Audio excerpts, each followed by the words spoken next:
get right to it with reaction from Nikki Haley, former South Carolina governor and former ambassador to the UN. Ambassador, thank you so much for joining us. You know, for those of us who watched this speech last night, and we just watched another bit of it again there, you know, we long for the moment where this country can come together.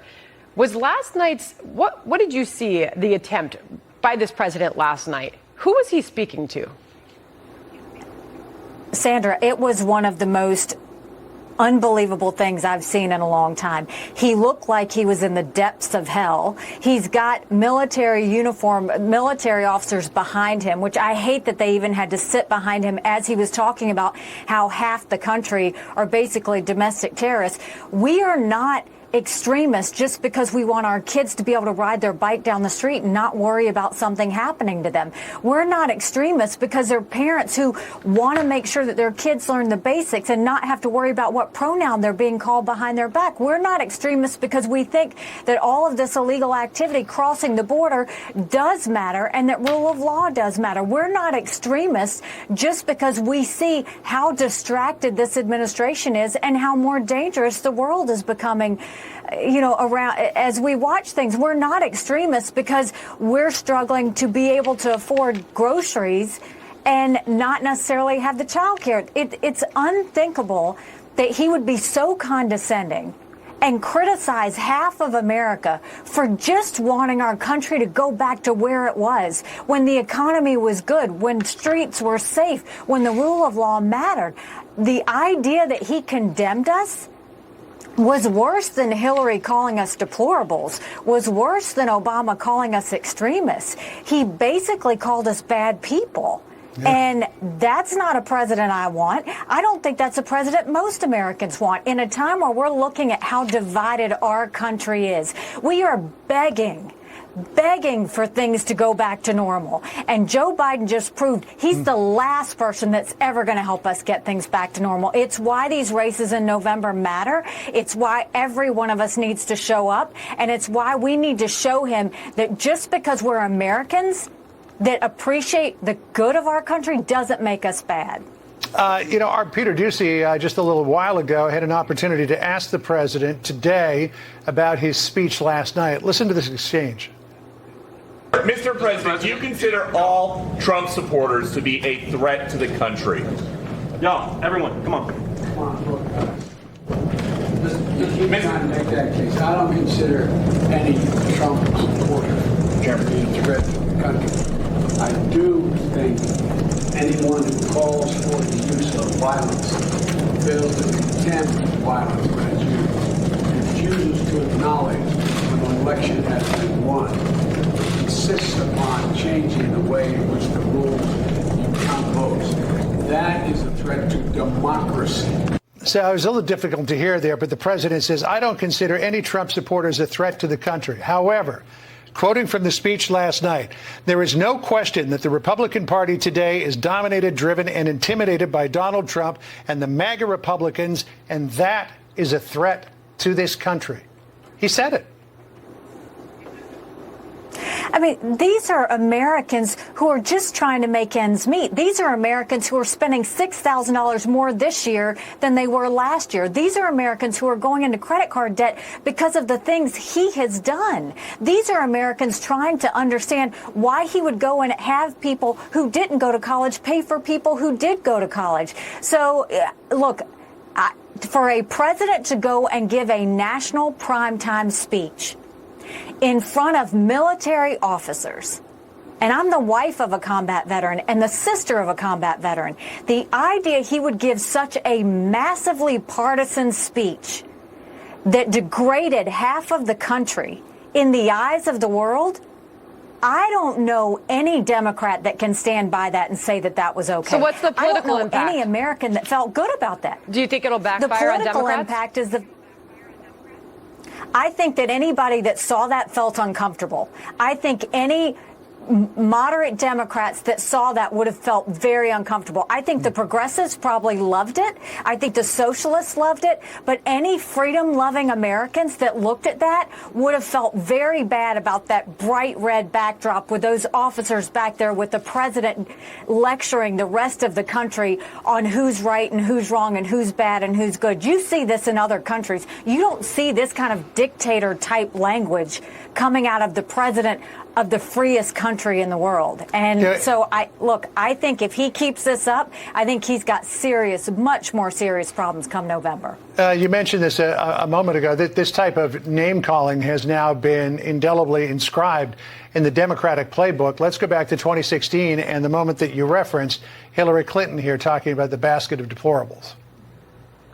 You could put half of Trump supporters into what I call the basket of deplorables. Right? The racist, sexist, homophobic, xenophobic, Islamophobic, you name it.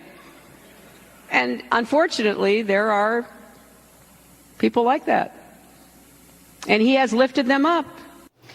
That was really a turning point in the 2016 campaign. It really fired up Republican voters. What do you think will happen this time around? Well, I think Biden has totally taken that up a notch. I think he's totally kind of taken it to a whole new level. And look, I will tell you, the Democrats have become a bunch of elitists. I mean, these are people who now think that parents can't decide the schools that their kids should go to. These are people who think that they should decide whether we fund police or not. These are people who suddenly think that they're going to pick whose college loans get paid off and whose don't.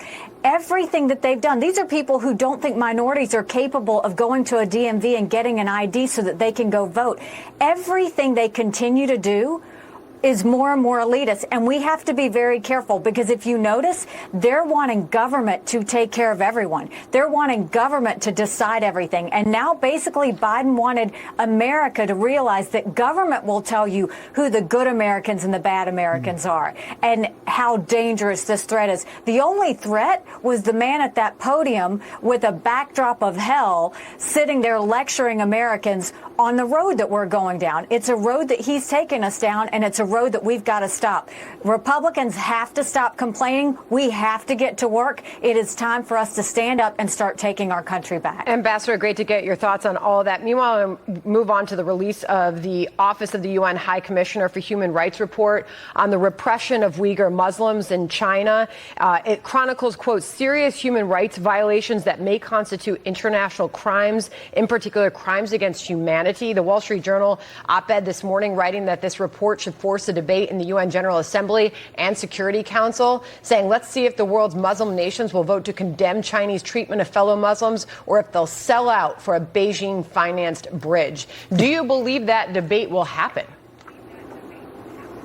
Well, interestingly enough, in 2018, I was giving speeches at the UN Security Council complaining about what was happening in China.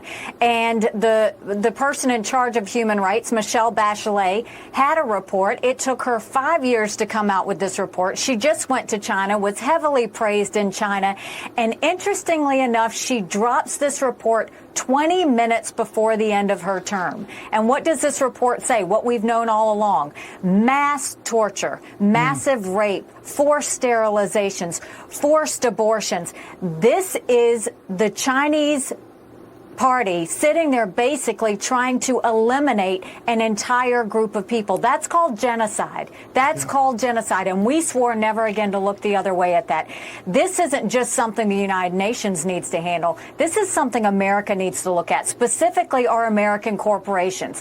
How much profits are coming from the fact that that is forced labor that is being done so that American companies can get more dollars? We've got to start acknowledging these people who are begging for some sort of safety, and say that we're not going to be a part of it. So it's not just the UN, it's America, it's American companies. We need to look at what's happening to these people, and we need to make sure that we always fight for human rights in that process. Hey, Ambassador, just before we go, there was the story that was out earlier in the week of a lot of very prominent donors who were supporting you were made public.